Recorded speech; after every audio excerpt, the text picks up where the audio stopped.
I call it the generosity of scars. It's basically where we all get scuffed up. You know, struggle is the universal singular that we all go through. It transcends everything. And what I found through my own mental health stuff and my own suicidal ideation was that when you can repurpose your struggle through the power of storytelling, and you do it in the service of others. So in other words, you repurpose your struggle to serve other people. So then my journey through mental health, my ideation was suicide. All of a sudden, there's some guy sitting out in the audience there that's been through the same thing, and he's like, damn, I had no idea that guy, I thought he was just a playwright. And now all of a sudden that guy is autobiographically listening to my story, but he's processing his own lived experience through the safety of my story. And it creates this accelerated trust that I've seen Gold Star family members do. I've seen war widows use. It doesn't matter. If you've been scuffed up, the most beautiful news in the world is that the stories that you share in the service of others can actually turn that from a scar into massive healing and impact in the world.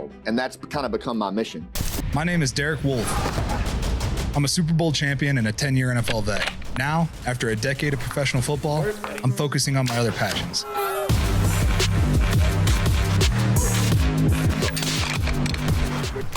Hey everybody, welcome back to another episode of Wolfe Untamed. Today's guest is retired Green Beret Lieutenant Scott Mann. Today we're going to talk about all types of things, but the most important thing we talk about today is going to be being prepared and what you need to do and the risks that are facing our country right now with all of the terrorism that's actually going on. So check this one out. Hope you like it. So Scott, man, I appreciate the time, man. Thanks for taking time out of your day. And I'm just going to do a quick synopsis of like where you grew up and leading into like becoming a Green Beret, like how that even came about, because obviously things that happened in your life kind of led you to that. So I'd like to just start from the beginning, man, like where you grew up, sports, whatever, leading up to that. And then just go ahead and let's roll. Yeah. So let's see. I grew up in a lot of different places. My dad was a U.S. forester. And so he fought wildland fire. He was a forest ranger. And so most of our assignments were in little towns in the southeast United States. And then we spent a substantial amount of time in Arkansas, in rural Arkansas. That's really where I grew up. My dad was a firefighter. My mom was a teacher. And so we were really blessed, honestly, that they both came from Appalachia, just really simple, easy to talk to folks. And I had really had a blessed upbringing, man, to be honest with you, like just two wonderful parents that were really great patriots. And they raised my brother and I that way, and growing up in small towns, but I think the challenge for me was I was a runt, pretty small kid, pretty severely bullied, and played sports and was okay at it, but struggled just pretty much about everything. That just kind of became my identity, kind of a runt, in that kind of mindset. And met a Green Beret when I was 14 years old that was visiting Mount Ida. The name was Mark, and really cool guy. Took the time to talk to me, and anybody that comes into a small town of 1,000 people, you notice them. And he took the time to sit down with me in a soda shop and tell me about what he did as in Special Forces or the Green Berets, and how they work by, with, and through indigenous people and build relationships. And they're commandos, but yet they go in with 12, they come out with 12,000. And that just was the coolest thing in the world to me. Just the thought of being able to go in with a small team like that, and do that kind of work and build relationships and just kind of disappear, man, like work, get surrounded on purpose, as I called it. And I think I was 14 when I met him, and that was it. Like I knew for as long as I lived, like that's what I was going to try to do. Scott, it's funny you say that, because around that 12, 13 age for me, I met a Navy SEAL, from just a guy from my hometown. I met him at a buddy's house, and I was like, that's cool. That just sounds so incredible to me. And then he introduced me to like a documentary or something I watched, and I was like, if I don't play football, this is what I'm going to do. And fortunately football worked out, but I could have been a whole different path for my life. So that's why I have so much respect for veterans, because it wasn't really like football players or like athletes or musicians and stuff that I looked up to. It was like military guys that I really, Yeah. those, because to me, that's like a real hero, like a real life hero. Yeah. Somebody who's like putting his life at risk, not just somebody who's like acting like he's putting his life at risk. It's a real life hero. So it's crazy how that, how that can change your life at such a young, that's like the perfect age to meet somebody like that and, really latch on to that type of lifestyle. It was perfect for me. I'll tell you that. And I totally get what you're saying. Because I think it gave me, for the first time, I saw a version of myself that wasn't who I was at the moment. Mm-hmm. I saw a kind of a version of me that I could live into. And I know that sounds kind of cheesy, but I really did. And it was something that just, it drove me in a direction that even today is kind of hard for me to explain. It's hard to really walk it back and say, well, how did you, I don't really know. I just know that it's what I wanted more than anything else in the world. And I credit Mark a lot for that. So much so that now, I've been out for 12 years or so. When I meet a young person that wants to join or is thinking about joining special ops, and I can tell they're serious, man, I'll drop everything and talk to them, because had Mark not done that for me, I don't know where I'd be, honestly. And I take it very seriously. I do think a lot of our warfighters they don't all, but a lot of them decide very early on, and it's somebody that made a difference in their life at probably a rough point in their life. That's pretty cool, man. That's a good story, and it's a relatable story for me. So did you go straight into the Army after high school? Well, no, I didn't. I wanted to be an officer in special forces. Mark was a team leader when I met him, and he really, what I loved about what he did was he made it very clear that special forces, they work in 12-man teams. And again, everything they do is kind of a modern day Lawrence of Arabia, right?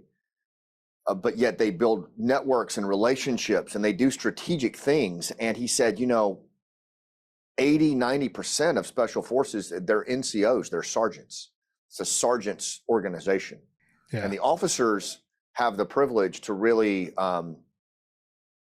run top cover for these guys, to empower these guys, to resource these guys. And he's like, they're the most amazing humans on the planet, and you get the honor to make sure they're cared for and that they are empowered to do what they do. And you even get to do some stuff with them, but your focus will be always caring for those guys. And that, to me, for some reason, my dad was that way as a wildland firefighter. He loved his guys so much, and he would do the stuff behind the scenes that empowered them to do what they were so great at. And it just really resonated with me at a very young age. So I knew I was going to go be a commissioned officer. So I went through ROTC and then had to wait, I guess, 4.5 years before I could try out for special forces. But it was totally worth the wait. And then ended up doing that. Got my beret in 1996, I think, and then spent like the next 18 years or so of my 23-year career as a special forces officer. And during that time, you did some really, like I was just reading up on you, some of the stuff that you did, like, you worked really close with some of the tribes in Afghanistan, right? In Iraq, Afghanistan. Can you just talk about that and what that's like? Because I don't think anybody can really understand what that's truly like, because you're building relationships, right? Like with the local people there who they're putting their life at risk to work with you. Yeah. Yeah. And it was amazing because it was so much like what they taught you in the Green Beret qualification course, that you're going to be working with these indigenous people. And remember now, special forces, it traces its origins back to World War II. And a lot of people don't know that. But when World War II kicked off, and I'll bring it back to your point in just a second, but when World War II kicked off, Nazi occupied Europe was locked down. And so unconventional warfare or guerrilla warfare that's when it really came into its own. And the Office of Strategic Services, the OSS, dropped in these 3-person teams, mostly school teachers and lawyers of all things, that they dropped into Europe, Nazi occupied Europe, in teams of 3 or 4, and they were called Jedburgh teams. And what they would do is they would connect with all of these different partisans, French partisans who were resisting, and then they would equip them and train them and help them conduct sabotage and subversion. And they stayed in there, man, the whole war. Like, they didn't come out until the war was over. Yeah. And that when World War II ended, one half of the OSS became the CIA for the intel function, And then the other half became special forces for clandestine guerrilla warfare. And so it's a long lineage of working and getting surrounded and being a combat multiplier. But everything you do, man, is around these relationships, this social capital. You got to build rapport in places where there is none. And so, yeah, I had the amazing opportunity. The first half of my career was in the 90s in Colombia and Ecuador in the drug war to build relationships down there, and then to parlay that into the same kind of approach, but with Pashtun tribes in the dusty rural villages of Afghanistan. I'm thinking about I'm trying to think about Colombia. I bet that was just like high adrenaline because they've got everybody on the books, right? Like everybody's in their pocket, right? Yeah, it was crazy because it was shortly after, when I started working down there, it was shortly after Pablo Escobar had been killed. So there was almost like, you know how when the Soviet Union fell? Yeah. And there was like this sucking sound as the world just got really confusing because there wasn't this bipolar relationship between the two superpowers. Well, it was kind of the same thing, my assessment. When Escobar died, all of these groups were kind of held in check, you know, by his cartel and a few other cartels. And then it was a free-for-all, right, for power. And you had insurgencies like the FARC, been around for 50 years, abandoning their ideology and just going full on into the drug game and becoming narco terrorists. It was just like the Star Wars bar countrywide, you know, just this eclectic group of characters. And it was a very dangerous time. And again, though, what I took away was the NCOs and special forces. And these guys, man, they built relationships that were, you know, in some cases 20 years old. Since they were young Green Berets and they had trained this young lieutenant, now they know this guy as a general. And they could just get so much done by, with, and through the host nation military.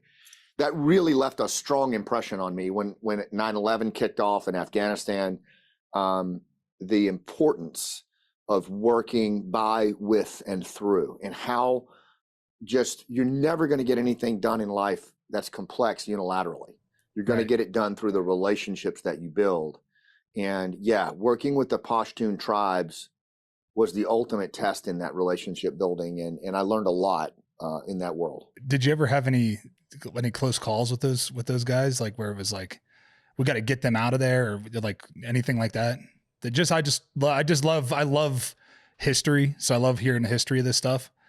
So getting like firsthand account of it would just be great to hear. I'm going to get your address and I'll send you. My first book that I wrote when I got out of the military was called Game Changers. And it was about a program that we launched in 2010 called Village Stability Operations. And basically think of it as like a modern day Magnificent Seven.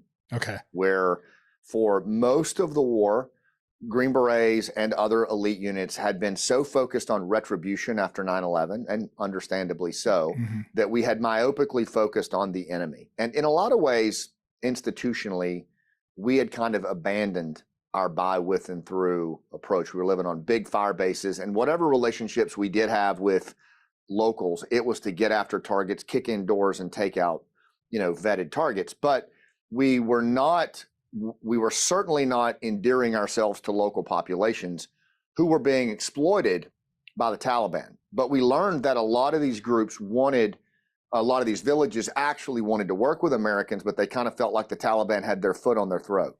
But we got a sense that if given the opportunity, they would resist. Kind of like Magnificent Seven, if you've ever seen that movie, the old or the new. So what we did was in 2010, we put this program together. The teams grew their beards out. They went into indigenous clothing and they went old school, man, just like Green Berets did with the Montagnards in Vietnam. And they moved into the villages. They rented compounds in the villages. They rode horses. They did all of those things. They ate local fare. And it was very effective. I mean, so much so that Osama bin Laden cited that program as the most dangerous threat to the insurgency in Afghanistan before he was killed. So what that means is the teams were constantly getting attacked, constantly getting hit, and they would have to go up on their rooftop and fight back, outnumbered, surrounded. A lot of times the villagers were too afraid to do it. And I called that rooftop leadership because one by one, the villagers would come up on the roofs and fight. But Yeah, all the time there were insider threats. There were elders that would turn on them. It was constant intrigue inside the village and dealing with a threat outside the village. I don't know how they did it. Honestly, I was so impressed with them. But that book, Game Changers, I lay out the methodology for how they did it. But I also tell the stories of a lot of these teams and some of the things they went through and the harrowing moments they had. And it was a daily occurrence for these guys, man. And I had a few of my own. I traveled around the country managing the program, so I would be exposed to some moments, but they lived it every single day. And I mean, like, you can't make this stuff up, what they went through. Because you got to think, right? So like, if Osama bin Laden knows about this program, right, he's obviously like sending Taliban into these areas. And hey, is there like anybody that has shown up in the last like year that wasn't here and is acting weird or doing some weird shit? Like, I'm sure that I'm sure people's cover got blown all the time. I mean, because everybody is like, you don't know who to trust. So then you think you got somebody that you trust, but if they hold a gun to their child's head or their wife's head, like, he's probably going to turn. It's a really great point, man. And remember too that these villages were all under duress, right? So they're already under the influence of the Taliban and, in many cases, Al Qaeda, Pakistan, bad actors, drug dealers. And so when you go into that village, first of all, there were teams that lived on their trucks outside these villages for 3 or 4 weeks to even get entry into the village because they wouldn't let them in. And they would have to build rapport one day at a time until finally they're like, okay, we'll let you have this shitty compound over here and you can live. Doesn't have a roof, but you can live there. And so then the teams in there building a roof with their engineers and trying to like establish a place to live while simultaneously, now the mission is that you want to turn that community into an antibody against extremism and crime and lawlessness, right? That's the key. Ultimately, what you want to do is get the locals to defend themselves, develop their own resilience, resolve their own disputes, overcome their own food shortages, which have been there since the Soviets, so that they can stand on their own, because they don't want the Taliban there and they don't want us there, right? And once a community, whether it's in East LA dealing with Crips and Bloods or a community in South Afghanistan dealing with Taliban and Haqqani, a strong community is the antibody to terrorism. I'm telling you. Well, it's the same thing with like South America, right? So Pablo was taking care 100%. Of everybody, right? So how do you get those, if he's like paying everybody's rent and building schools and feeding people, it's kind of hard to get people to turn on that. He's the most relevant guy. Yeah. They're not going to bite the hand that feeds them. Right. So was the Taliban doing that? Were they like taking care of these villages or were they just like terrorizing the villages? Yeah, 100%. What they were doing was they had figured out. So when the war started and we went in after, remember, they've been at war for 40 years, right? Yeah. So we came in, and when the 5th Special Forces Group guys came in on horseback and they ran the Taliban and Al Qaeda out using modern technology and jets. But then what we did was we moved into these built up fire bases and we started moving towards the outlet because it was a rural insurgency. So we started moving towards the rural areas from the cities and from the gated built up compounds. Well, the Taliban did it the opposite way. They went to the rural areas where they were the safest and where the people were the most distanced from their government. And they worked from the bottom up. They worked from the communities back to Kabul. So by the time the war was over, we were at the gates of the village, but they were at the gates of Kabul. Yeah. And so they won the race. But the point was, when we moved into those villages, the Taliban knew that when we figured this shit out in 2010, they had a problem because we were now knocking at the door of community relevance. And that's a no-go because that's now you're getting in the sea they swim in. So they would attack viciously. And remember too, that you had 40 years of war. So for example, the ability of locals to even resolve like their own disputes was almost non-existent, man. Like these guys, they couldn't resolve their own disputes. They over land and water. So the Taliban would have shadow courts and they would actually use old school draconian Islamic law to resolve disputes, but at least it was getting handled. And so they had people couldn't grow enough food because only 7% of the land is arable. So the Taliban would provide food for this family over here if you go dig this hole in the road and you put this thing in it and cover it with dirt before that American convoy gets here. So all of that was happening. And to give you an example of like one team was really trying hard to get into a village in Kandahar province, and they just were struggling to get in. They lived there, but they wouldn't provide any recruits. They wouldn't provide any sons of the elders to fight.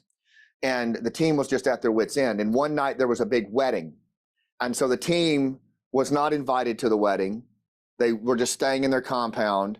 And this big wedding was happening, and they were serving all kinds of, goat and lamb and rice.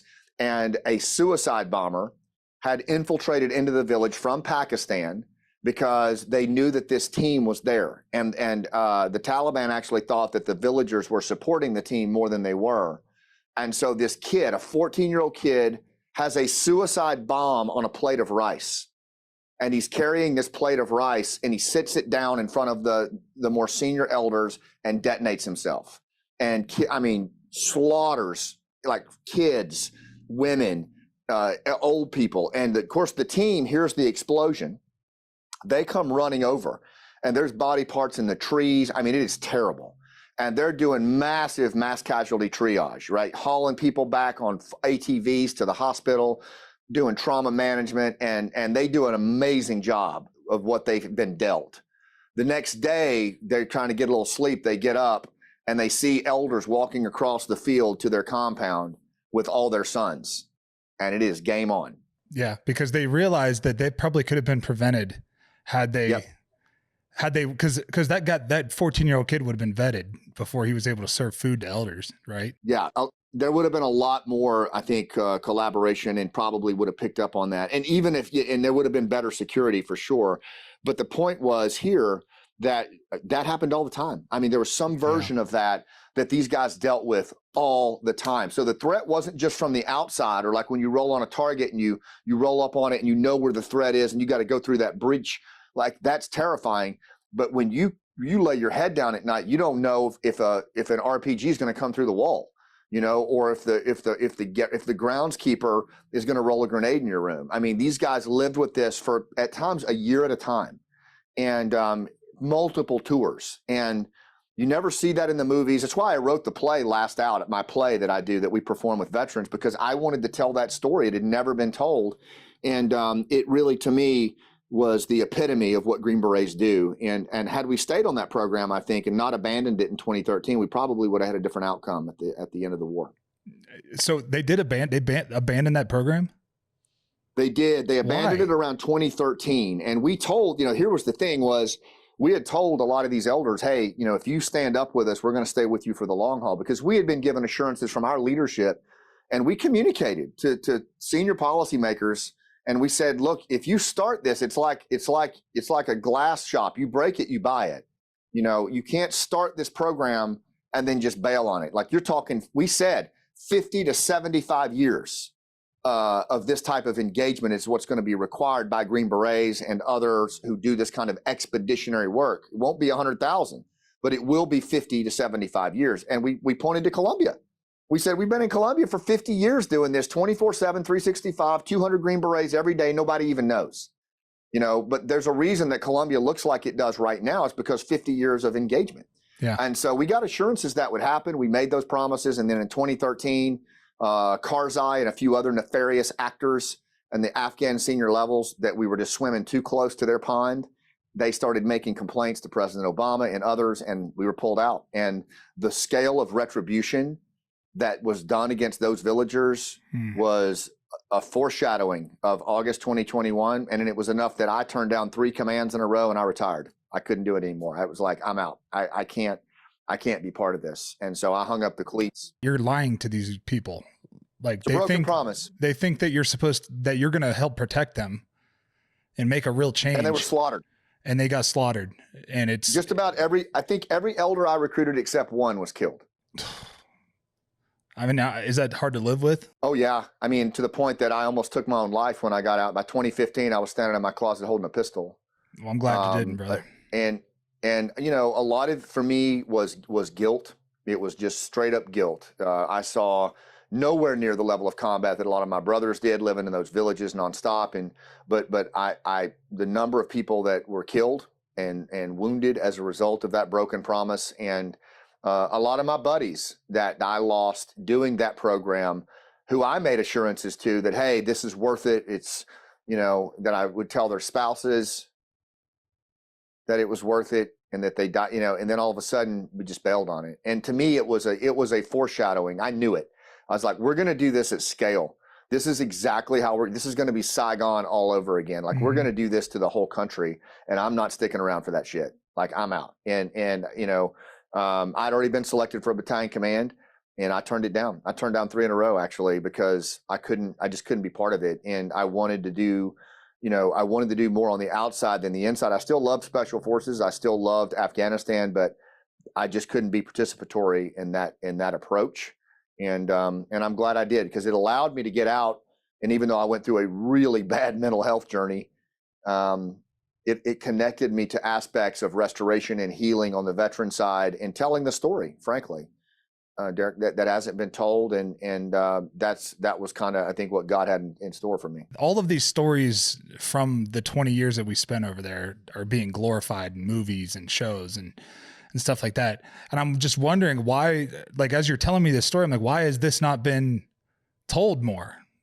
And you just showed me it's because they knew that they should never have pulled out of that, because it doesn't make us look good, and Hollywood's not going to allow that to happen. And I just think that story, I commend you, man, because the story's got to be told. It's an important part of what's happened over there. And when people wonder why other countries don't trust us, this is why. Hey guys, I want to talk to you about one of my favorite sponsors, Juniper Mountain Coffee. Coffee without compromise. You're getting high quality coffee without the high prices. This is an American company that stands behind their values. They stand behind their coffee. These guys make some of the best coffee I've ever had. It's a coffee I drink every morning. Juniper Mountain Coffee works directly with the farmers, paying fair wages, and that way you have no middleman. There's no BS, no garbage. You're getting high quality products. So go check them out at junipermountaincoffee.com. And the thing is, man, like, when I got out, I had a pretty dark transition, and I just had felt like I had kind of lost my purpose and my focus, and a lot of the things that I had buried and pushed down for years just came back and hit me 10x, and almost checked out as a result of it. And it was really my inability to do it because my kid had come home from school when he wasn't supposed to. And, I'm thinking, what kind of dad does that and lets his kid find him, but I was to the point, it was over for me.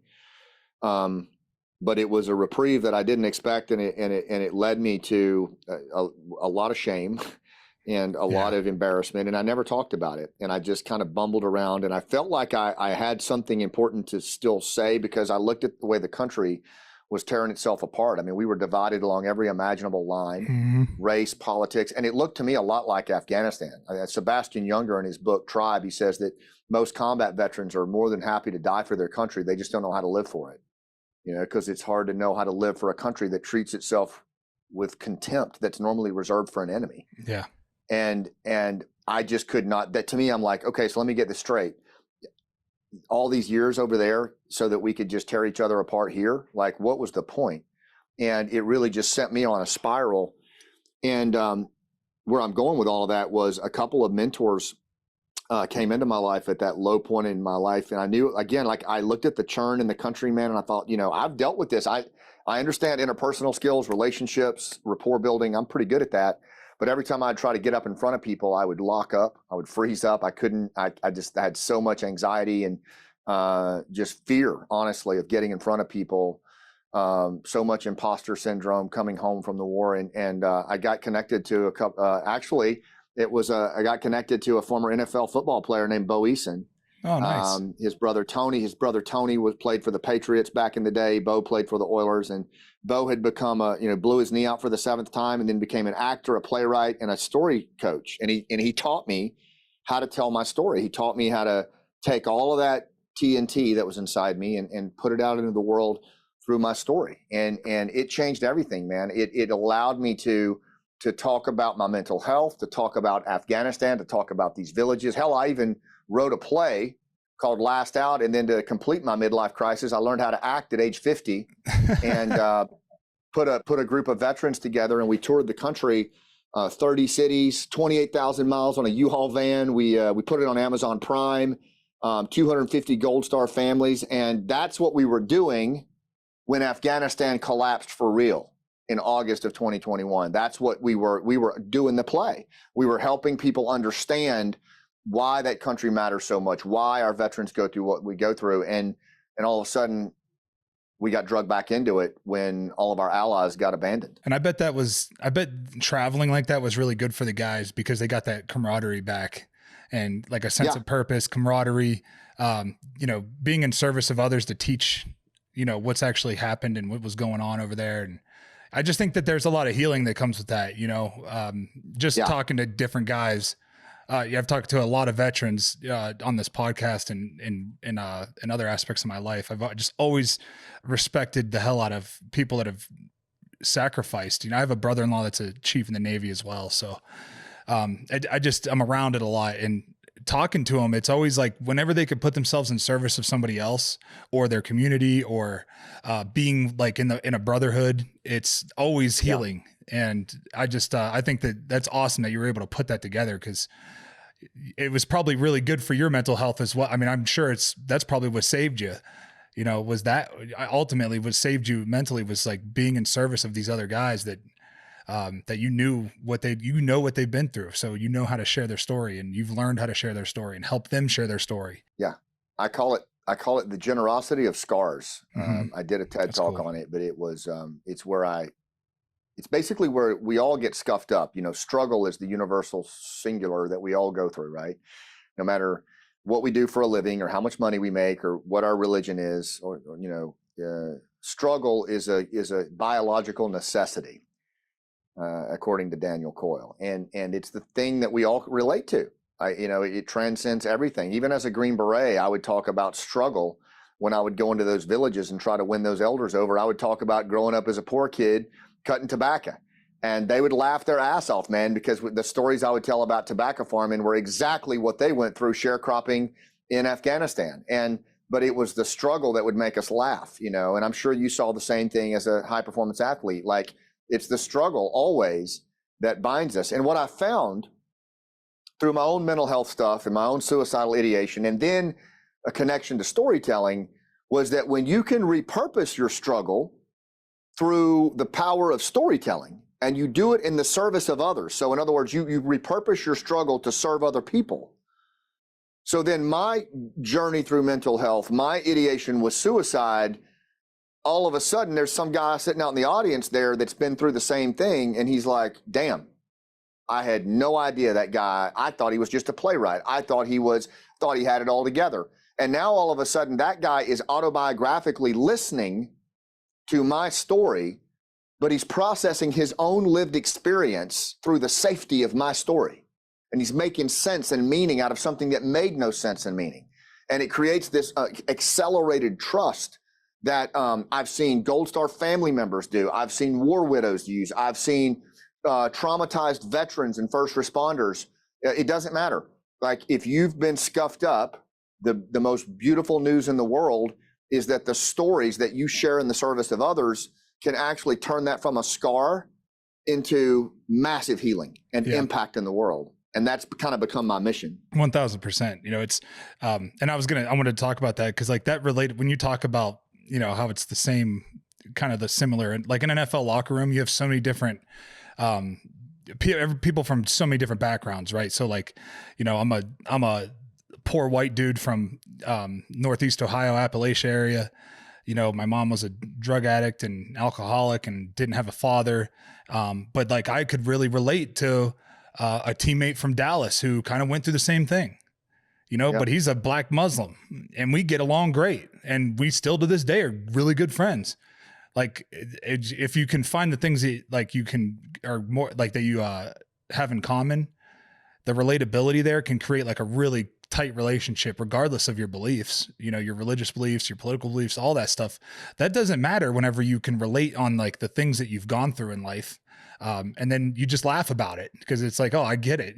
Like, I understand why you are the way you are because I went through the same type of shit. It's the most primal aspect of the human condition, and you just nailed it. And by the way, that's exactly what we did in the Special Forces. I mean, when you go, people you see in the movies and all this other stuff, and don't get me wrong, these are extremely well-trained commandos and they're very surgically lethal. But when they go into a building and, you know, there's an elder sitting there tickling the trigger of his AK-47, trying to decide whether he's going to dispatch you in the next 5 minutes or not, based on shit he's been through over the last 40 years.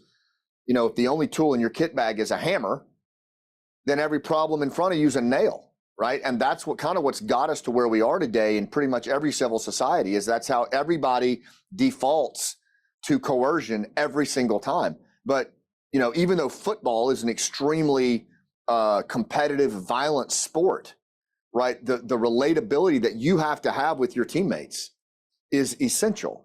And that's the point, is that we're all social creatures. We're all basically wired to interact with each other, but it's really atrophied over the years, particularly with COVID. And so a lot of what I teach and what I train people on is what we did as Green Berets, is how do you go into these low trust, high risk areas, nowadays it's anywhere in America, and bridge across that and make a connection, right? And it's like what you just said. It's usually around struggle. It's around the stuff that scuffed you up, old school interpersonal skills, storytelling.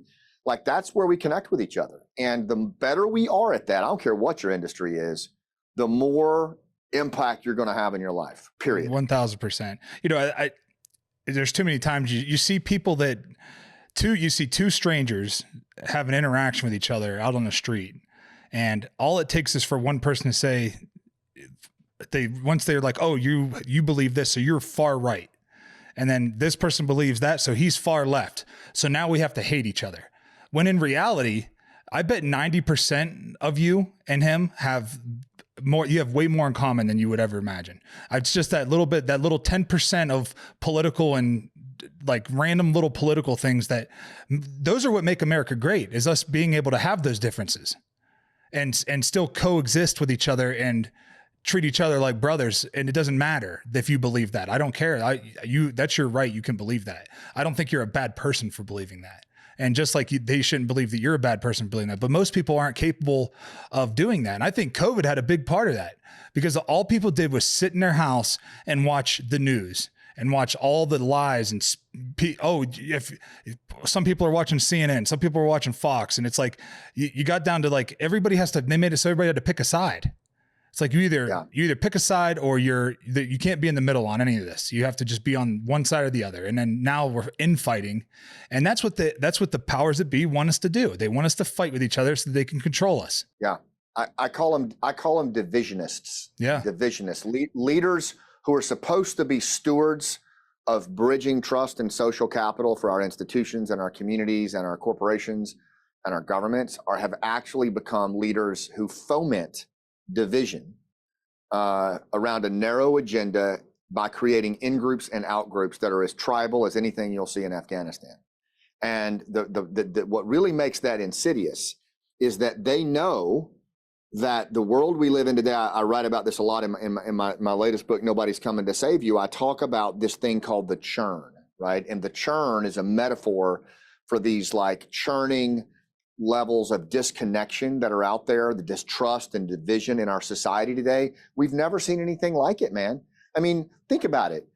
7 years ago, even when we had these dopamine dispensers that have taken over our lives, like, you didn't unfriend somebody if they voted for a different candidate, maybe 10 years, but the point is, like, that's a very recent new thing. Even the word unfriend has become a verb that is so normalized. Yeah. Right. But you could do that over a candidate, a political candidate, either of which I would not let either of them teach civics to my kid.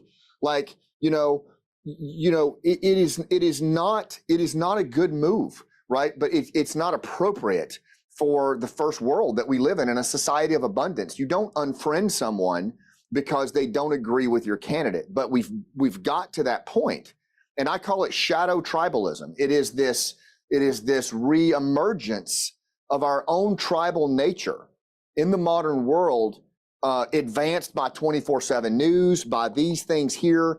And, our ancient bodies and our ancient brains haven't changed in 250,000 years, man. We're still well-dressed Neanderthals, but we're going to respond a certain way. If somebody comes at us a certain way, we're going to have a primal response of fear and anger, and we're going to go into a trance-like state.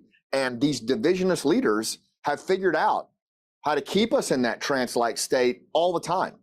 You know, we are literally in a trance as a collective society. And the more entangled we get with the technology, the more of a trance we drop into, right? And I know that sounds kind of like the Matrix, but it kind of is. Yeah, it is. It 1000% is. With AI and with the problem is that like when you have 24-hour access to like news, and a lot of it's bullshit and isn't like fact. It's not all facts. Like there's not a lot of actual journalists out there who are actually out doing the hard work. They're just like doing a little bit of work, and they're like, oh, and they say this is fact, and then it turns out that's not a fact. So they just take it off. And now it's like, well, the damage is done because 10 million people saw that. That's right. And then those 10 million people pass that on, and now you've created like a whole infighting over something that's not even real. Yeah. Like, and that's what they're doing. That's what these major media corporations are doing, is they're creating controversy. And cause that's what clickbait is, clickbait is something that's controversial. Like how can I word this to make this controversial?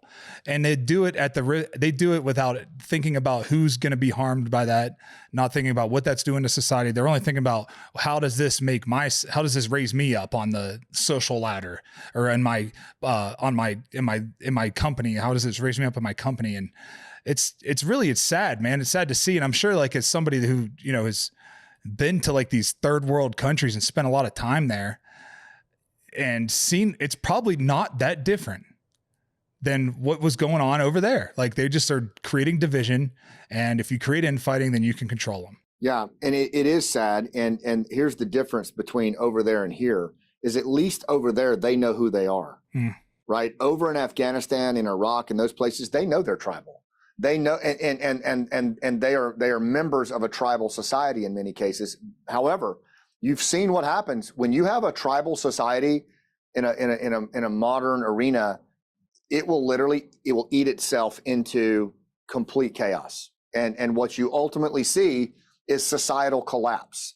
And you saw it in Kabul, and you see it around the world, where these in-group, out-group societies, they cannot bridge beyond it.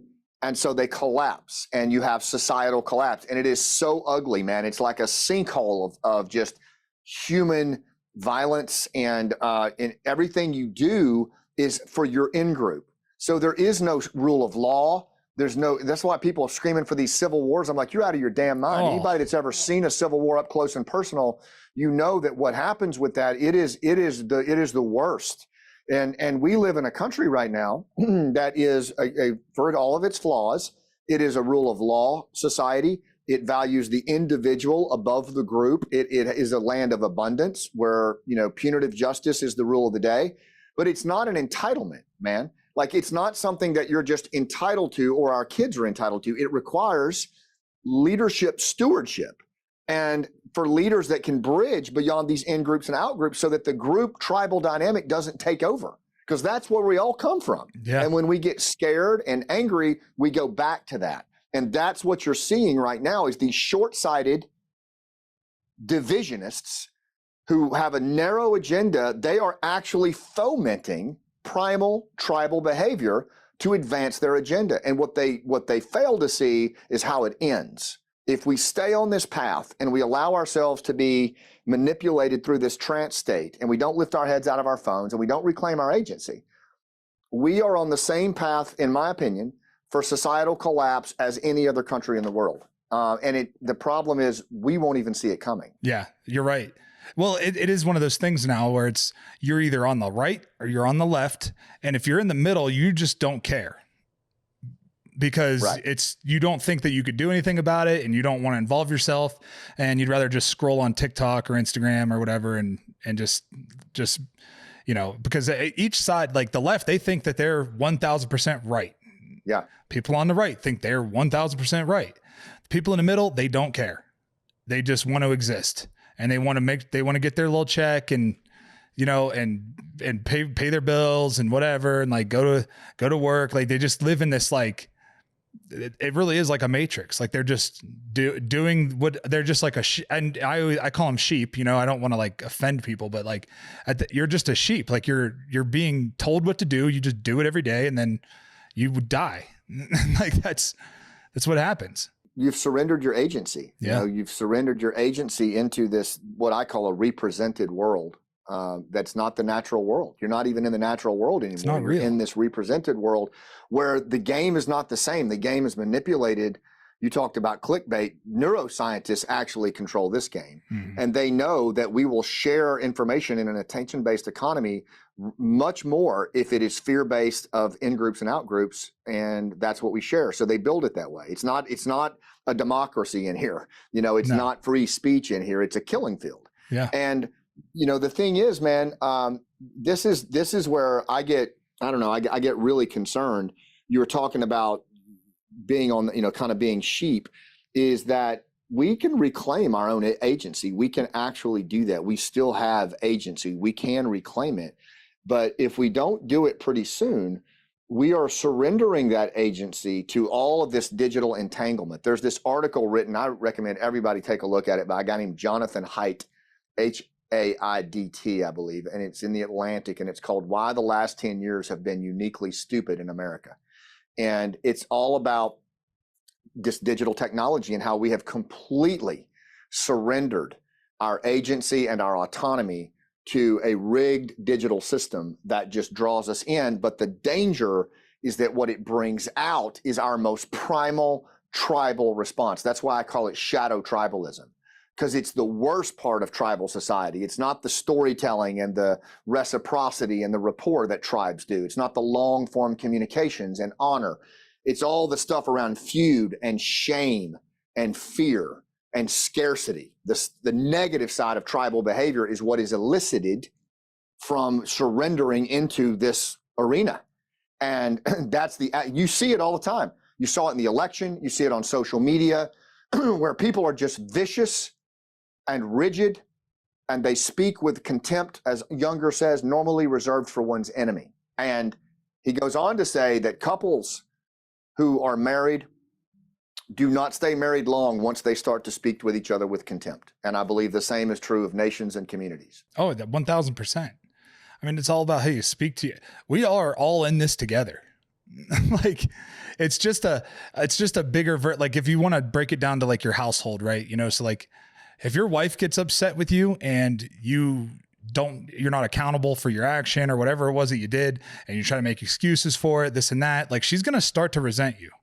And that's going to come out in her voice and everything. And then you're going to feel like you're being disrespected. And that's just like a snowball effect that turns into it just will rip your family apart. Well, the same goes for the country. It's the same. Like if you can't get along with the people that live in like we all are in this together. We're all paying taxes here.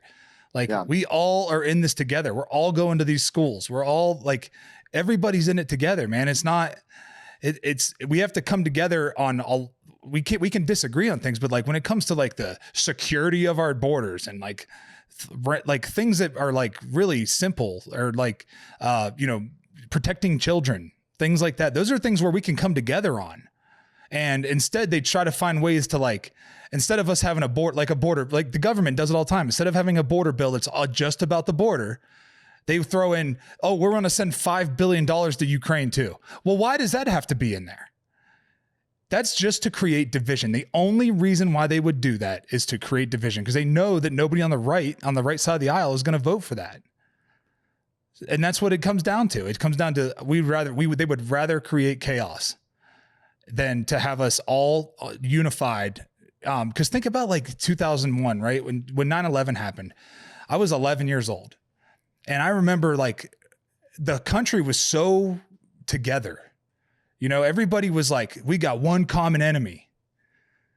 And and that's what it is. If you can create a common enemy for the entire country, everybody will come together. And it was Osama bin Laden. That's the guy. He's our common enemy. And everybody got behind it. And everybody was like, nobody even really knew if that was truly the enemy. We just were like, oh, they say, we're going to believe them. And and we're all on this together, and everybody came together, and it was great. It was a great time. You know, it was a terrible tragedy, but it was a great time for our country to like come together and be one to get like brothers and sisters and treat each other with love and kindness. And instead we just like, everybody hates each other. Like you said, man, Right. unfriending somebody and, oh, I disagree with this guy's policy, so like we can't be friends. Like, I don't agree with his politics. I have a ton of friends that don't have anywhere near the political view I have. And we have debates about it. But after that debate, we don't hate each other. It's like, I now have a different perspective. I can see where you're coming from, you know, and I hope you could see where I'm coming from. But at the end of the day, it's not everybody's wired like that. Everybody's wired because on social media, there are no consequences to your words. Like you can say whatever you want to somebody and you're not going to get punched in the nose, you know, like that's in real life. If you go up to somebody's face and tell them that, like, I'll give you an example. So I'm a big bow hunter, right? And I had killed this big mountain lion, and I was like, he was like a giant mountain. I'm a 6'6", 290 pound dude. And this thing like was as big as I was. And I was like, I can't believe these things are just roaming around out here, you know, on really close to like houses. And this thing was living under this guy's porch and everything. Like, it was incredible. And people were like threatening my children because I had legally, ethically, everything. I did everything right, harvested a mountain lion.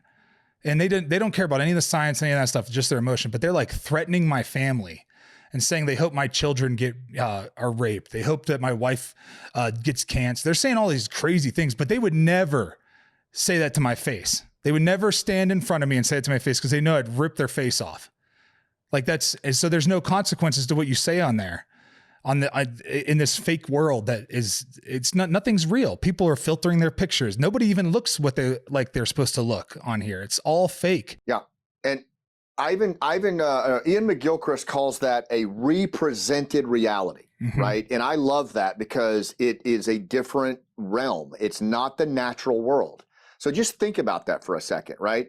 If a bird in a park is pecking on birdseed, okay, and you know it's eating that birdseed, and there's a cat sitting over here, you know, the right side of the bird's brain has to focus on the cat, and the humans over here, the left side, the left part of the brain is focused on grabbing and acquiring the seed. And it has to do both, right? The same way that the left side of our brain allows us to scroll and do this, or, you know, grab a fork. But the right side of our brain is what keeps us connected to the natural world. And we have to have both, right? But if that bird just focuses on the birdseed, in other words, it just focuses on this and not this, what happens to the bird? He's going to die. Species extinction. But yet that's exactly what we're doing. We are literally immersing ourselves in a represented reality that is disconnected from the natural world. And that is not a good ending. That is not a good outcome, because what it elicits is, because we're so disconnected from the natural world, we're disconnected from ourselves. We're disconnected from our nature.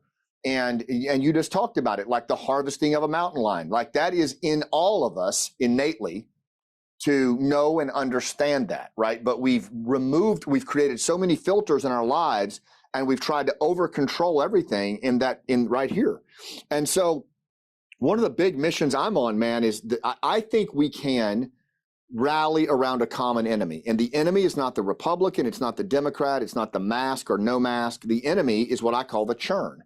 And it's this unprecedented set of social conditions that have happened, like in the last 5-10 years, that have conspired to divide us. And we've got to start looking at those conditions and how we navigate that. And the last thing I'll say about that, man, is this is something I talk a lot about, and we teach this in Green Berets. I teach it to folks that I train, is this body, this brain, I call it the human operating system, right? It's a 1.0 operating system. It has not changed in 250,000 years. Right. We are still very ancient, very primal, and the way we navigate the world is that. And our ancient brain does a terrible job of trying to make sense of all this technology. Multitasking is a myth. Any neuroscientist will tell you that. It's not true. The brain can't do it. It works in sequence. But yet we have inundated ourselves with machines and technology and the mimicry of machines.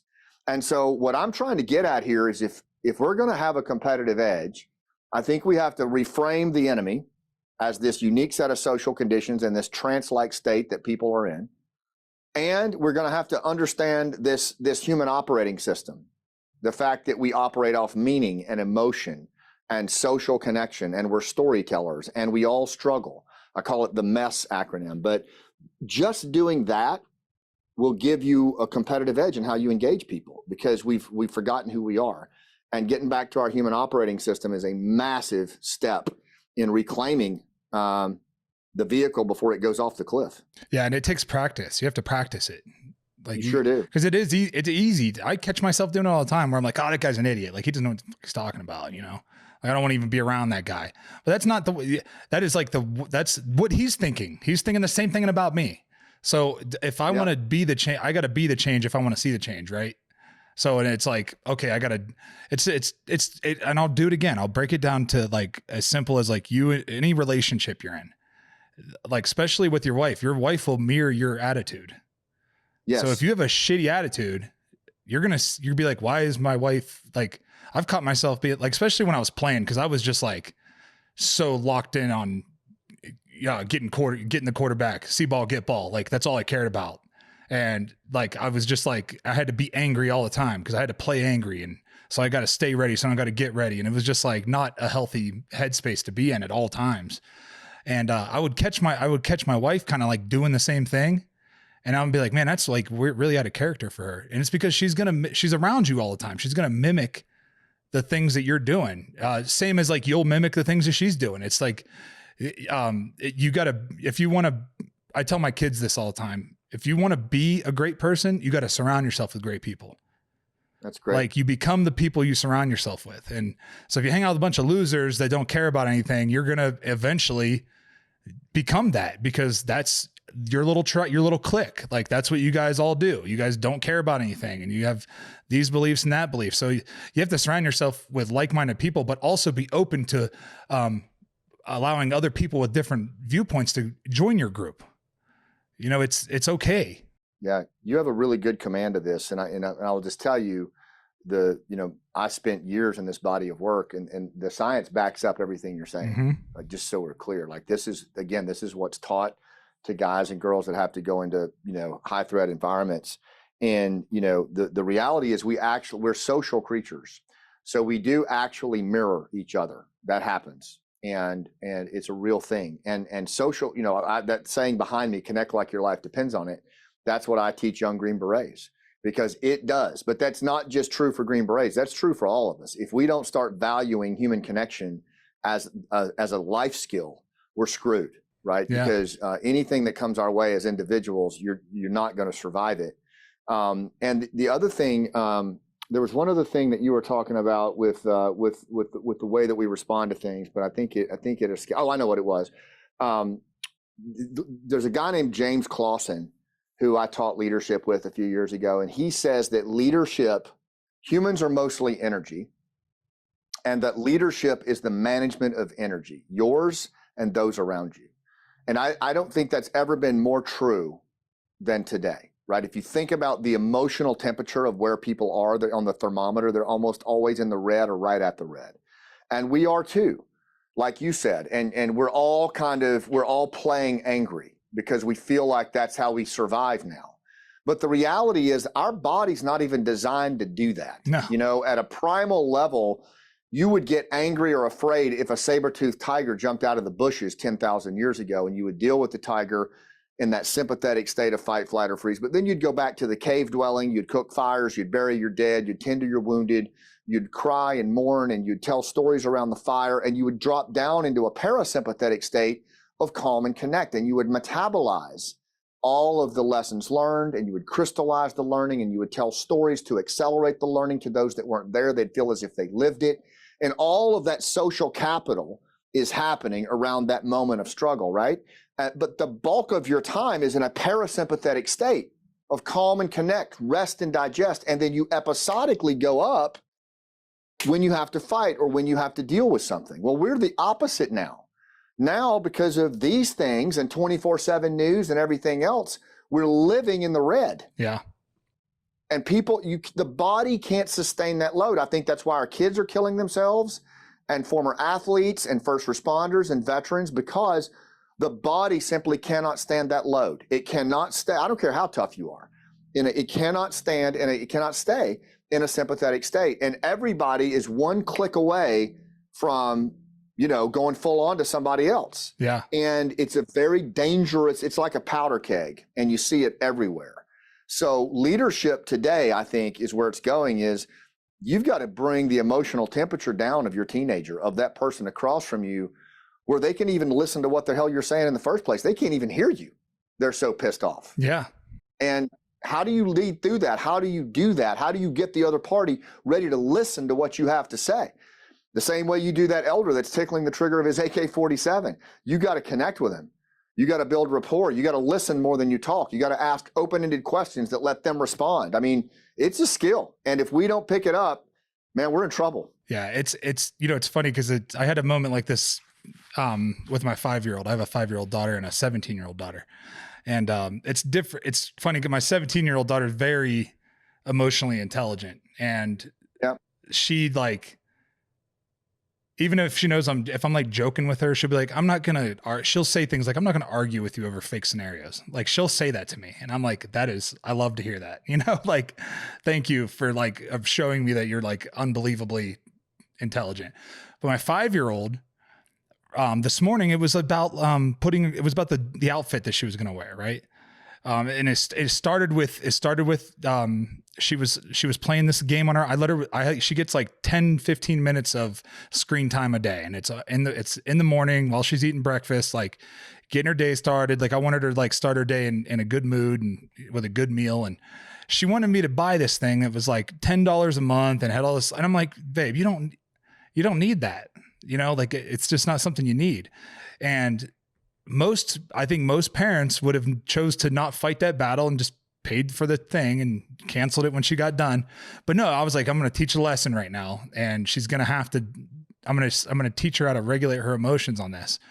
Well, she starts losing her mind about it and is like giving me all the attitude, like a 5-year-old will, like really trying to show her emotions and being upset. And then I was like, come on, it's time to go get dressed.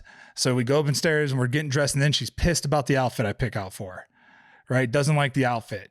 So that's where I could have been like, I think a lot of parents lose their patience and they say, shut up and do what I say and don't give them a voice. Well, all I did was I shut up for a second. I was like, okay, what would you like to wear? It's really cold out today. What would you like to wear? And she did. She ended up picking out an outfit. I was like, okay, you can wear this one. That's fine. And then I immediately just letting her do that I saw her like whole demeanor change. And she was like, oh, okay. Like, I'm cool. I'm good now, but we could have started her day off terrible which would have led, and then she goes to school. Yeah. And mine. And now I feel like a shitty dad all day because I yelled at my 5-year-old about a damn pair of leggings that I didn't want to leave. It's like, it's not a big deal. Like, you have to regulate your emotions. My wife sends me things like this all the time about like regulating your emotions will teach your kids how to regulate their emotions. So if my daughter she's always watching me, right? So if she sees me at like a heightened state of like, I'm always in a hurry. I'm always anxious. I'm always mad. I'm always this. I'm always that. I'm always like criticizing people. She is going to be an anxious, critical person herself. Yep. So like I said earlier, you got to be the change that you want to see. It's like, you can't just like demand your kids to be one way, but you act a certain way. And that's where like the leadership starts, is with inside your own home, and then if you can do that, then you can lead anywhere, really. Cause it's every single day. There is no break. It's all day, every day that you have to be a leader in your house as a man. Like, it's your job to lead the household. So you can't be indecisive on things. You have to like be compromising, and you have to put yourself last. And that's what a leader is supposed to do. And that's hard to do. It really is. Especially for a guy like me. I'm rambling about myself, but especially for a guy like me who has only had to take care of myself my entire life. Like, from day one, it was about my survival, and that's all that I had to do. And then whenever I get married, it's like, okay, now I got to worry about my wife's emotions. And then we have daughters, and it's like, okay, now I had to reach, I struggle with it every day. It's like, I have to put myself last. And that's what a leader does. Leaders always eat last. And that's the way it's supposed to go. And it's hard to do, but you have to forgive yourself when you fail and just try to do better the next time. And then when you stack those good days on top of each other, I think too many people, I just grew up in an area where people just like screamed at their kids and, whipped the shit out of their kids. And it was just like, now you got a bunch of kids that think that's like how society works. And then they get out in the real world and people don't use violence all the time. They're not screaming at each other all the time, but it's crazy because now we're seeing it. You go to like a grocery store during COVID, people are fighting over a mask. Like, are we really going to fight over this right now? It's like, just mind your own business at this point. Like, it's not worth a fight. It's not worth fighting over. But like, again, they're stuck in their phones and they're stuck on the news, and the news is telling you that, oh, if somebody doesn't wear a mask, they're murdering people by doing that. So then you believe that. And now you're out like, oh, I gotta be a social justice warrior. It's like, what are you doing, man? Like, it's virtue signaling really is what it is. And everybody thinks they're better than everybody. And you just have to bring yourself down. And that's like the best advice that I ever got was like, hey man, like, just be, if you're chill and cool and calm and collected, that is more dangerous than just being loud all the time and being angry all the time, because you're cool, calm and collected. You can bring situations that would turn into like violence and chaos. You can bring that down. And that's more important than being able to go in there and just break everybody's neck, I think. I agree. All right, guys, I want to talk to you about a product that I've been using for a long time, over a decade. When I was playing football, one of my main staples in my diet was bison. I got my bison from Great Range Premium Bison. They make some of the finest cuts of bison you can get. These guys have ribeyes, ground bison, all the steaks that you want. My favorite part about Great Range is that you don't have to worry about antibiotics or growth hormones in their meats. Great Range Premium Bison is a family-owned company providing bison meat from family-owned ranches around the country. So please go check out greatrangebison.com. Real quick, I wanted to talk to you about Task Force Pineapple, because we talked earlier about the Afghan pullout and what kind of damage that's done. How many are you able to, what was it like to just walk me through that process of helping these families, these Afghan families that were kind of left hanging? Yeah, you're talking about a 20-year ally. It started with my buddy Nizam, who was an Afghan commando, and he was abandoned. He was hiding in his uncle's house like Anne Frank. Taliban were texting his phone. This is a guy that had been to the commando course, the Afghan Special Forces, even our Special Forces course. He was a certified 18 Bravo Green Beret weapons sergeant and was left to his own devices. Like everybody, there was no unit for him to go to. There was no place for him to go or his family. He was on the run and he was being hunted. And our government chose not to pick up the phone. They just chose to load planes up with what they could, and they were out. There was no warning. There was no advance notice. And so a lot of us who had fought multiple tours over there, who are alive because of guys like Nizam, said, no, man, I'm not okay with that. I can't live with that. I'm going to end up back in that closet again. If this kid that was shot through the face defending U.S. Green Berets and then came back to the fight 5 weeks later is now left on the side of the road to be executed. Like, that's it. I was really pissed because I hate to say it, but I was like, I knew this shit was going to friggin' happen. Mm-hmm. I knew it. I all those years prior, but at the time, it's like, okay, well, that's great, but so what? What are you going to do? And so we got a group of guys together that knew Nizam, that knew the country well, and we used our cell phones and relationships, pre-existing knowledge of the country and relationships, and we just helped move him from his safe house to the airfield where there were tens of thousands of people trying to get on, planes. And he got through the crowd. We were kind of his lifeline, basically. And then we called, somehow we got a hold of a diplomat inside the airfield who happened to be a former SF guy, former Green Beret. And he pulled Nizam in by giving us a password that was called Pineapple. And so we were, he gave Pineapple as a password, and that we became Pineapple, Task Force Pineapple. And then the open sewage canal and the 4-foot hole in the fence that we guided the follow-on Afghans through, about 750 of them, became known as the Pineapple Express. And to be clear, we were one of dozens, if not hundreds of groups doing the same thing, mostly veterans who cashed in their college funds for their kids, their savings accounts, quit their jobs, and did the best they could to help their allies get out. And a lot of the vetted Afghans that got here came as a result of that. We worked closely with paratroopers and Marines to pull in the vetted individuals out of the crowd that we presented responsibly. But just make no mistake, man, for as many that got out, there were like 30,000 commandos alone that were left behind. Over 100,000 special immigration visa applicants that were promised, that put themselves in harm's way. And part of them doing that was a guarantee to bring their family to the States if they ever suffered duress. They were left in the dirt. A large number of them have since been executed and killed.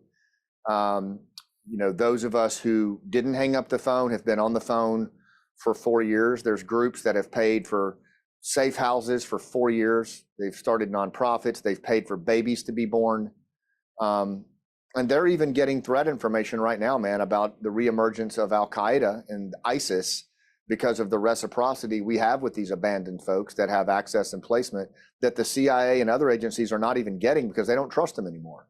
So now you've got a bunch of global war on terror veterans who for the last 4 years have been gathering intel from 99% of the abandoned human assets that the agency left behind, on our MacBooks and our iPhones. We're sitting on like a treasure trove of what is the next attack on America. What the hell do you do with that? Yeah. And then we have 4 years of an open border. Open border, and they're here. Based on our estimate, the next attack on America is going to look much more like October 7 than 9/11. It's going to be much more like what you saw in Israel, where we live, work, and play. We estimate up to 1,000 operatives. There were 19 on 9/11, 1,000, funded with millions of dollars of U.S. taxpayer money that we've paid over the last 4 years, and they've infiltrated right across our border. Like, they're here. Oh yeah. So it's a very scary thing, man. And I encourage people to pay attention. I don't want to overtly scare anybody, but if you think that there is not an active plot against the United States and that there are not operatives on our soil right now, you're taking a hell of a chance with your community and your family. Well, all you have to do is listen. What's the woman, the CIA headhunter? That's Sarah Adams. Yeah, Sarah Adams. She's been screaming at the top of her lungs, like, hey, there are like 2,200 known terrorists in our country right now that we know. Yes. So if we know that there's 2,200 to 2,000 to 20 to whatever, that means there's probably more like 5,000. Right? Like, if we have a border where like millions of people are just crossing, up and down from the top down too. Like, they're coming from Canada too. So, we're just being infiltrated and people are just living in la la land. Like, they're just like, oh, like whatever, like, let's argue about the president and let's argue about something that doesn't matter. Let's, how about we come together and like, let's focus on getting these people rounded up. Like, let's round these people up and find out who they are and get them taken care of. But it's not going to happen because we have these sanctuary cities that are now saying they're not going to work with the president and with ICE, and they're not going to they're not going to help with the deportations. And it's like, well, what do the blood is on your hands then. It is. I'm going to send you a link to an episode I just did on my podcast with a guy named Duran Kadar, and he was a Israeli Defense Force Special Forces soldier who responded on October 7th. And he's here in the United States. He's traveling around talking to communities. And I brought him on my show because because so many people were saying, okay, I hear what Sarah's saying.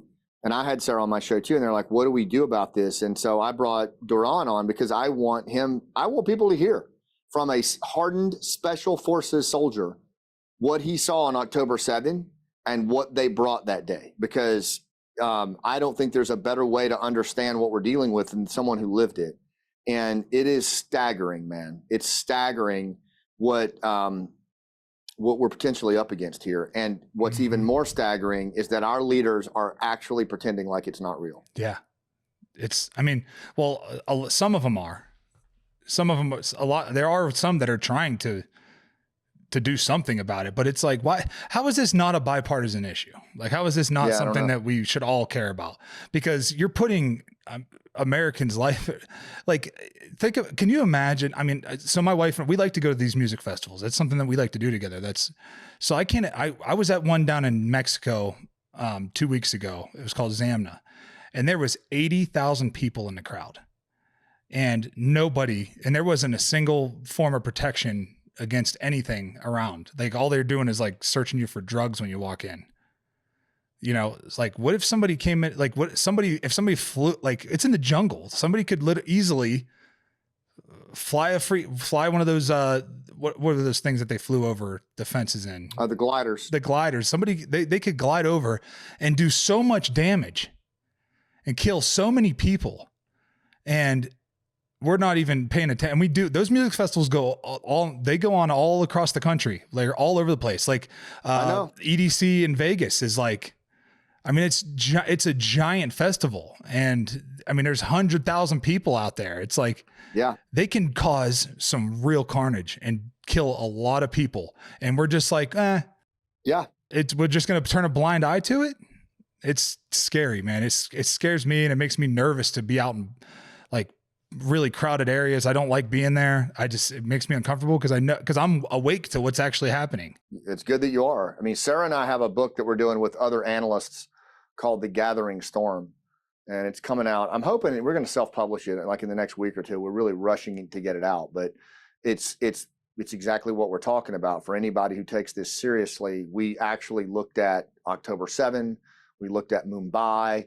We looked at the Vegas shooter. We looked at the DC sniper, and we basically deconstructed what individuals and communities need to know about these kinds of attacks, because we're just not going to get it anytime soon from the federal government. And so we're not waiting. We're going to go ahead and it's just it's kind of a lessons learned study that is written for state and local leaders and communities. So I hope people will check it out, because it's I don't know where else nobody's coming, right? I mean, that's the rule in special forces. And I honestly think it's a rule for living, and it's something to teach our kids and it's not a pessimistic thing, but if we're just inculcated with this mindset that, you know, somebody's always going to come and rescue you. And that's just bullshit. It's not going to happen. You know, when it comes to the complexities and the challenges that we face in the world today, nobody's coming. And you need to be able to take care of you and your family and those around you for at least 5 to 7 days. I don't care what the catastrophe is. We saw it in Western North Carolina most recently with the Hurricane Helene, where families were detached from institutional support for 2 weeks, you know, and it was Green Berets and veterans that went in there and got people out. So I just think it's really important that we don't just reclaim our agency in, you know, from the internet in the 24/7 news cycle in the digital world, but we also need to really get reaffirmed that when it comes to protecting our families and taking care of the things that we care about, if you're waiting for someone else to come riding over the hill and save your ass, you're deluded. And that's just not how it's going to go. And that's what they count on. They count on people that think that way, and they could be, you know, insert nefarious bad actor, or insert bad politician, or insert a hurricane. The reality is, the stuff that we face in life that can scuff us up, we have to have a mindset that nobody's coming more than ever. Because if we don't, then we are at the mercy of whatever comes our way, man. And I've seen it too many times. I've seen it too many times in my life, and it's just not a good outcome. Yeah. I mean, look at what happened in North Carolina. Yeah. I mean, you're going to tell me that, like, you don't have any money for natural disaster funds because FEMA's broke. And why are they broke? Because all of their money has gone to illegal immigration. And those people who live in this country, pay taxes in this country, are not being taken care of. Veterans are sleeping on the streets. Veterans are taking their own lives. And the government does nothing to help. Nothing. California just recently, right? They got all these fires. That could have been prevented. The spread of these fires could have easily been prevented. But they were incompetent and worried about the wrong things and not focused on public safety. More worried about, you know, keeping immigrants and trying to change the voting side. Like, what are you doing that for? California's not going to change the way they vote. Like, they're going to keep voting blue. Why are you worried about it? And you see that stuff. They get you. So you're telling me I just lost my house, everything I own, and insurance isn't covering any of it, and you're going to give me $700? But the guy that crossed the border got $2,000. Like, it's just ass backwards. What kind of advice do you have for people to kind of stay ready and be vigilant in a time like right now where we are at risk of being attacked? There's an attack coming, and you're delusional if you think that it's not, right? You said it, you're deluded. So what do you think people, like the average guy, like say the guy that just, he carries a gun every day, and he's just a normal guy, blue collar guy.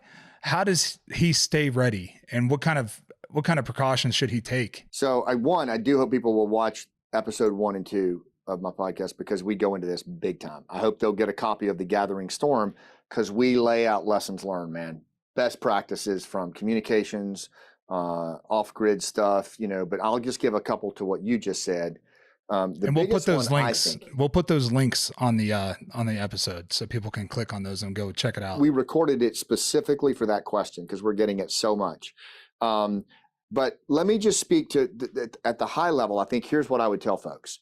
One, you should get and read Al Qaeda 2.0, and you should get and read The Gathering Storm. Those 2 books right there will lay out what these global war on terror veterans and intel alumni like Sarah Adams have been cultivating in terms of information for 4 years. Now, the question will be, well, why isn't the agency telling me this? Because remember what I said, they walked away from 90% of their human assets, right? And then did a direct deal with the Taliban. They are a counterintelligence partner with the Taliban. Mm-hmm.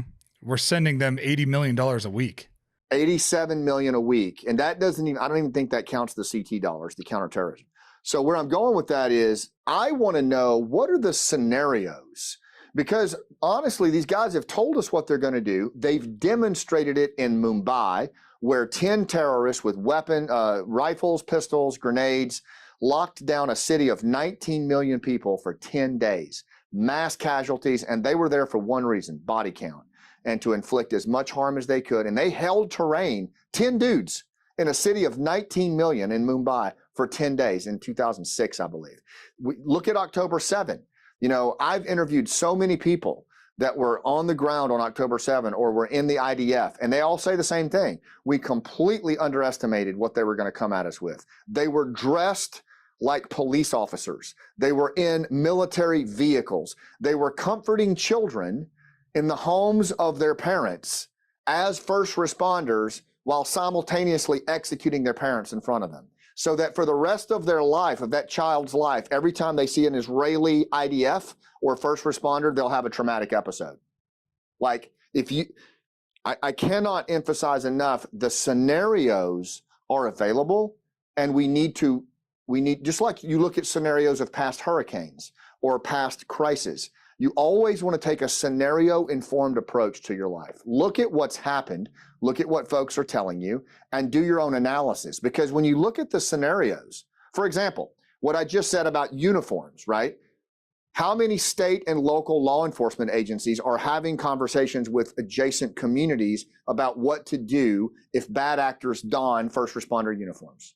Do you have a standing plan for that? Do you know how to recognize friend from foe? Do you know how to do contingency markings that you might overcome that? You could if you knew the scenario and you had a conversation. And what I'm saying is, all of those scenarios are available open source. They're right there. And private-public partnerships between communities and residents and first responders and city and state officials is essential. It's essential. And if we don't change the culture and start getting serious about this threat, because what I see is just a collective head in the sand. I hear people say, well, what do I do? Well, read the scenarios. Yeah, but what do I do? Read the scenario. But what do I do? And it's like, dude, read the scenario, because you'll see right there. But can you change the mindset of your community? Can you change can we actually get along well enough as a community, like you said, to set other things aside and say, okay, all that aside, how do we strong point our elementary school in the event that first responders cannot get there within 3 hours? Mm-hmm. How many global war on terror veterans live in this 5-mile radius that fought in Fallujah and Ramadi, right?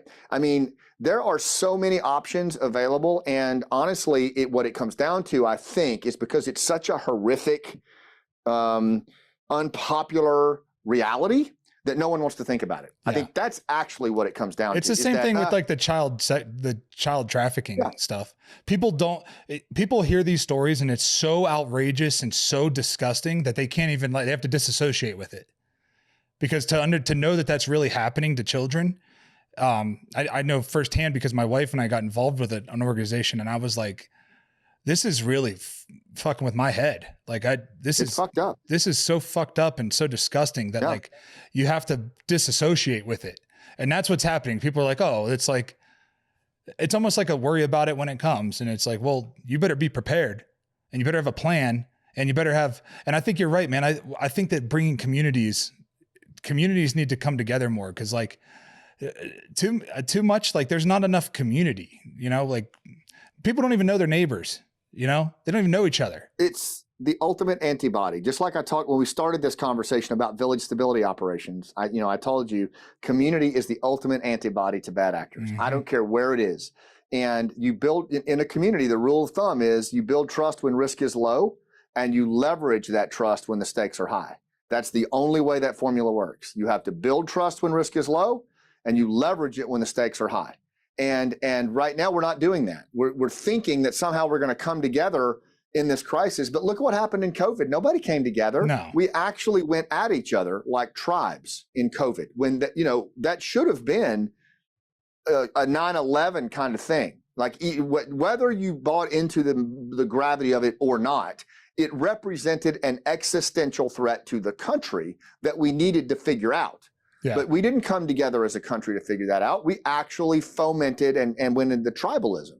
So my point is, if you think that these guys are not clocking the California fire response, if you think they're not planning off of the Hurricane Helene institutional failures in Western North Carolina and the systemic paralysis of federal forces, like they clock all of that. There's an Inspire magazine. That's the name of Al-Qaeda's magazine, Inspire, if you can believe that shit. And it's published in English, right? And it is a glossy magazine that you would never think, but what it's designed to inspire homegrown jihadists. And in episode or article 8, years back, they talked about wildland fires as a major source of homegrown terrorism for inspired radicals. And they studied the fires in Australia. And it's scary, the level of lessons learned that they came away with. And so they're light years ahead of us in terms of their mindset, and they will go to a level of audacity and interpersonal violence where we live, work, and play that we cannot even fathom. And the only reason that I don't want to talk about this either, man, I've been out for 12 years. I'm a playwright, for God's sake. Like, I'm not your best choice for hostage rescue. But what I do know is that I lived in that world, and I've been pulled back into it for the last 4 years. And I hear what they're saying. And I hear the reports firsthand from commandos and special forces NCOs that we trained and intel operatives who are very well placed. And what they're bringing here is going to make 9/11 look like a dress rehearsal. And that's a fact. And we can either prepare for that and use scenarios to inform our thinking and do the best we can to mitigate, maybe even get in front of, or we can just stick our heads back in the sand. But the outcome of that one is super predictable. And if you want to see what happens, look at October 7. I mean, these were frontier communities that were used to this kind of thing. They're combat veterans. They have community watches that are armed with M4 rifles. Like they're supposed to be ready. And the most hardened SF guy sat on my interview and said, it broke us, man. Like none of us were ready for this. And he watch his response when he breaks down. Like we got to wake up. I don't know what else to say. I mean, we call it the gathering storm for a reason, but I sure hope we can wake up. Hey everybody, this episode is brought to you by Black Buffalo. Black Buffalo's nicotine pouches do not contain tobacco leaf or stem. What they do contain is a ton of flavor, and they're packed with pharmaceutical grade nicotine. The magic of Black Buffalo is they discovered a way to make cured edible green leaves behave like the texture of tobacco. And they add food grade ingredients for industry classic flavors.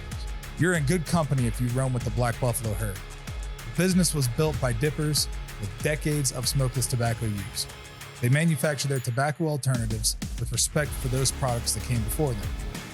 Bold flavors, full pouches, metal lids, and a brand that stands for something, American. Their products are also proudly endorsed by brand ambassadors such as MMA Hall of Famer, Cowboy Cerrone, NASCAR champion, Brian Blaney, rising country star Larry Fleet, and Rob O'Neill, former U.S. Navy SEAL Team 6. So if you're 21 and older and you consume nicotine or tobacco and you want to join the Black Buffalo herd, head over to blackbuffalo.com to learn more. You can order nicotine pouches online and they ship directly to most states. Or you can check out their store locator to purchase pouches at thousands of retail locations around the country. Black Buffalo, an American brand, pouches worth respect. Well, Scott, I think that's a good spot for us to stop because, I try to keep these at like 90 minutes, but everybody go check out. I'm going to put the links to all the stuff that you just mentioned underneath the video, the books and the episodes, because it is important to like stay informed and be aware of what's actually happening. And like you said, man, the scenarios and the events that have already happened will kind of give you an idea of what kind of things that they're capable of. And the atrocities that the things they'll do are unimaginable. You can't imagine doing that to somebody, but they have been taught and bred into that. So they have no problem doing that. Like they have a total different belief system of that. Like if they do that, they are going to heaven. Yeah. And there are global war on terror veterans right there in your own community that can be huge assets. They have dealt with this before. It almost is like we need to create these like militias. I use that in like a very quotatious I know what form, you mean. but like you get the veterans in your community and the people the veterans that live in your community and have them like have them be somebody you can call 100%, cause like I don't have any experience like clearing a house or like, I know how to shoot my weapon but I've never had to shoot anybody or I've never even had to pull my gun on anybody. It's, so like, what is it going to be like in those scenarios? Right. It'd be nice to have somebody around that can take lead and understands what's happening. Like, just like, you probably wouldn't want to, if I'm like, hey dude, we got to go, we got to get down a 3-point stance and get through this offensive line and get the quarterback. You're going to be like, I don't know what the hell you're talking about. How are we going to do that? And I'll tell you exactly how. Here's what we'll do. And so it'd be nice that you take that same approach with your community, is where you bring it, and that'll help. That might help a veteran. You don't know what he's going through. You might give him some purpose where he's like, you know what, man, that's great. Now I feel like I'm relied upon in my community. You have his number. You can call him when you think something looks fishy, and he can come check it out. And like things like that, and because at the end of the day, the police have been defunded. The fire departments have been defunded, especially like in a place like Denver, where we have these crazy left policies that have defunded the police, defunded the fire departments, the DEI stuff that's gone on. You don't have people that are the best equipped for the job working, and they're understaffed and they're under-equipped. I mean, it happened.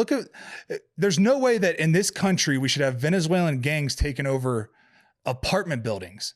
And then you're telling the police that you can't go into that area unless you have 4 officers and an armored vehicle. Well, we can't do that because you took those all away from us. Like, there's no reason why our first responders have to buy their own vests and plates.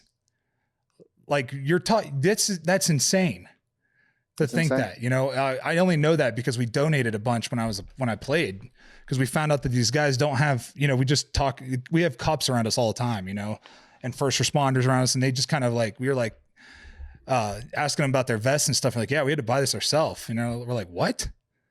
That's incredible. Like, and that infuriates you as a taxpayer, because, like, especially me, they're cutting my check in half. Like, every dollar I make, I'm giving them 50 cents. And you're telling me the people that are supposed to protect and serve, they don't even get protection themselves.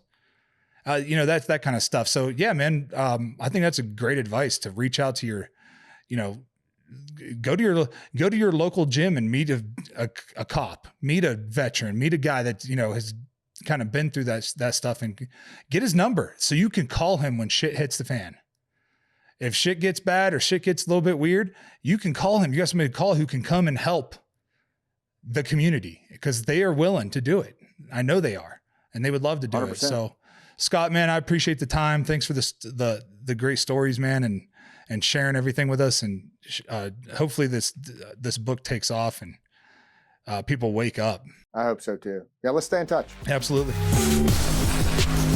All right. Thanks for listening to the Wolfe Untamed podcast. Be sure to check me out on Instagram, DerekWolfe_95. Check out the Wolfe Untamed podcast on YouTube. You can listen on all the other platforms, as well as DerekWolfe.com.